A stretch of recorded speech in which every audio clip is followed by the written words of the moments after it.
জনগণের স্বার্থে কাজে লাগাবেন, দেশের স্বার্থে কাজে লাগাবেন। কোন অবস্থাতে কোন বিশৃঙ্খলা, কোন দখল, কোন চাপ সাধারণ মানুষের উপর যেন প্রয়োগ না হয়। সাধারণ মানুষের সমৃদ্ধি নিশ্চিত করতে হবে। নিশ্চয়ই আপনারা 5 তারিখ থেকে সেটা করছেন এবং এই যে করণীয় সেটা অব্যাহত রাখবেন। আপনারা সজাগ থাকবেন। আওয়ামী লীগ কিন্তু এখনো ষড়যন্ত্র করছে।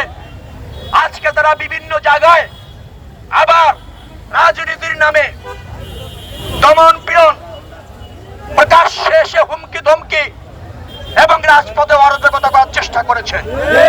ছাত্র জনতা ঐক্যবদ্ধ হয়ে সেটা প্রতিহত করেছে। এই প্রতিহত অব্যাহত থাকবে।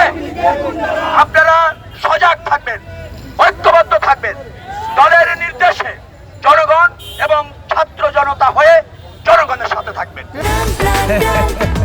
সময়টা দৌড়াবে। প্রাণডাল, মুঠোয় মুঠোয় সময় পার।